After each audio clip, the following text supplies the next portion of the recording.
Hi everyone, for my final art project I'm going to be talking to you about totem poles. First off, a totem is a natural object or animal believed by a particular society to have spiritual significance. Totem poles were created by Native American tribes, but not all tribes made them. The tribes responsible for the creation of totem poles are shown on the map in pink. They lived along the west coast from southeastern Alaska through Canada down to the United States. Red cedar trees are used to carve totem poles. Cedar is very malleable yet durable, making it the best wood to use. As a result, the poles last about 50 to 60 years out in the elements. Planning is the first step to creating a totem pole. A patron will discuss ideas and designs with the carver. The carver will then create a small model as an example. A tree must then be cut down that is the appropriate size for the project, which is typically about 30 to 40 feet tall. The log is then positioned on its side, laying down where it is further prepared by stripping down the bark, and the tree is then smoothed. From there, the first cuts are made. The first time around, they are very rough. Each time over it, they are more fine and detailed. This part can sometimes take up to 2 years. Once the pole has been carved, the next step is paint. The poles are normally painted before they go up, but sometimes they are painted after they are raised. Lastly, the totem pole is put up for display. It is accompanied by rituals such as totem pole raising ceremonies, funeral ceremonies, and spiritual healing rituals. There are 7 different kinds of totem poles that Native Americans create. The house frontal poles are 20 to 40 feet tall. They tell a story about the family that lives there. House post poles are interior poles that are usually about 7 to 10 feet tall. This pole is located in the house in order to support the roof. Mortuary poles are 50 to 70 feet tall, making them the tallest and most rare totem pole. They are raised at the death of an important individual in the community. The memorial pole stands in front of a house about a year after the person who lived there has died.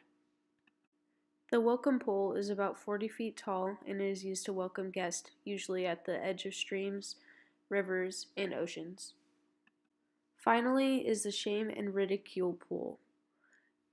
These are used in public to embarrass someone until they pay off their debt or correct their wrongdoing. Totem poles are very symbolic. Each figure has a meaning, and put together, it tells a story. Every animal represents and symbolizes human traits, personalities, and values. For example, the eagle is known as the master of the skies. Because eagles soar at great heights, they can travel between the physical and spiritual world. The eagle sends messages and prayers to the Creator. The raven demonstrates traits of mischief and curiosity. It symbolizes creation, knowledge, prestige, and the unknown. He shows everyone something different in the world. The beaver is a diligent preserver. The beaver protects people by building dams to keep invaders and monsters out. The thunderbird represents power, protection, and strength. He has the ability to transform into a human by taking off his feathers like a coat and opening his head, making the thunderbird the most powerful spirit. The frog represents wealth and abundance. It is believed that frogs prevent loss. Frogs demonstrate the sharing of knowledge and power when its tongue is touching another creature. The bear represents strength, family, courage, and health. He makes the human life easier by being a supporter. Every figure has a deep meaning, but so does each color painted on these poles. For instance, red is the color of blood, representing war and valor. Blue represents the skies and waters. White is for the skies and spacious heavens. Yellow is for the sun, bringing light and happiness. Green is the earth with its hills, trees, and mountains. Purple stands for distant mountains and general conventionalized signs. And lastly, black represents power. In Whale Park, Ketchikan, Alaska, a famous replica of the Chief Johnson totem pole stands tall at 55 feet.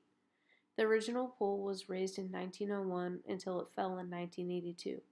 Israel Shortridge carved the replica that was then raised in 1989. The Chief Johnson totem pole has a legend behind it. The pole depicts the legend of the fog-lit woman and the creation of salmon.